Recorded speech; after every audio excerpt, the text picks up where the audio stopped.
and welcome back to this week's segment of Eat, Sleep, and Breathe Real Estate. I'm your host, Candace Keeling.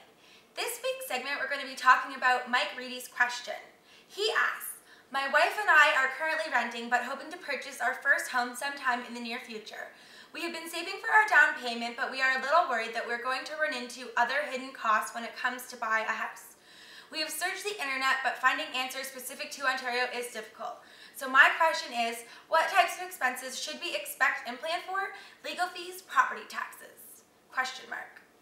So, there are a bunch of fees included in buying your first home, which will not be included in your down payment.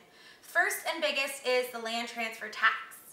If you're going to buy a $200,000 home, it's around $1,725, and if you're going to buy a $300,000 home, it's around $2,975. So that's going to be probably the biggest fee that you're going to pay when you go to buy your house.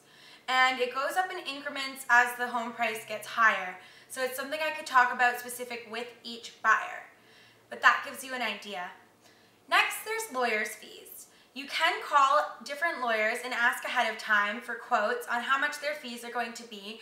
You just need to be careful on whether or not they're including the correspondence fee in their quote. They have fees for transferring their deeds and other legal tasks that they'll be doing, and they can give you a quote for that ahead of time. Title insurance, which most lawyers recommend, protect both the lawyer and the homeowner. This is in case there's a problem with the deal when it goes through, or there's a problem with the deed itself.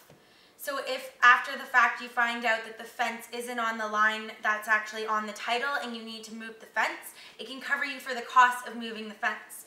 Or if a pool was installed illegally, then it can help with those costs too. Same if there's accidentally a neighbor's shed or something that's on your property, cost for moving those. Title insurance can cover a lot of those costs. Also, there's mortgage insurance and house insurance, which are both options depending on what people want and how much coverage they want, which is all specific to the person. Moving costs can be minor in relation to the other costs.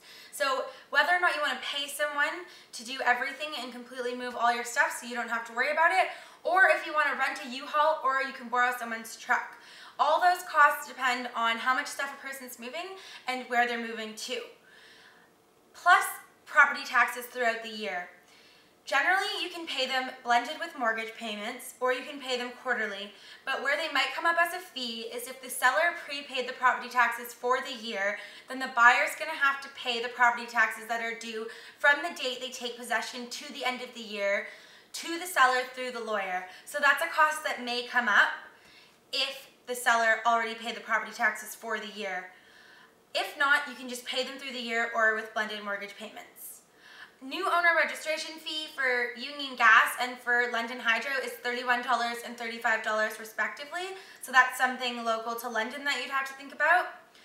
All in all, the CMHC says that you should save 1.5 to 2% of the total cost of the house for closing costs. This is on top of a minimum of 5% for a down payment. So when they look at your bank account, they're going to see if you have that amount of money when you go to apply for a mortgage, and that's also going to help determine how much money you can spend. All of these questions are great and relevant, and I can give general answers, but it would be better if I sat down with you one-on-one and could give you answers to actually relate to your budget and what you can afford. I hope that answers your question, Mike. These past 2 weeks for me have been extremely busy. I held 3 open houses and met lots of prospective buyers. I've also been approached with detailed questions from prospective buyers that I've met through social networking such as Facebook. I met further mortgage and lawyer contacts so that I have a plethora of people to offer to my clients. I've been getting my business goals down to more specific goals to short and long-term goals. Plus it's December, so I've been doing my best to volunteer for some different organizations. I'll be back soon to update you more. Until then, happy holidays, and remember to eat, sleep, and breathe real estate.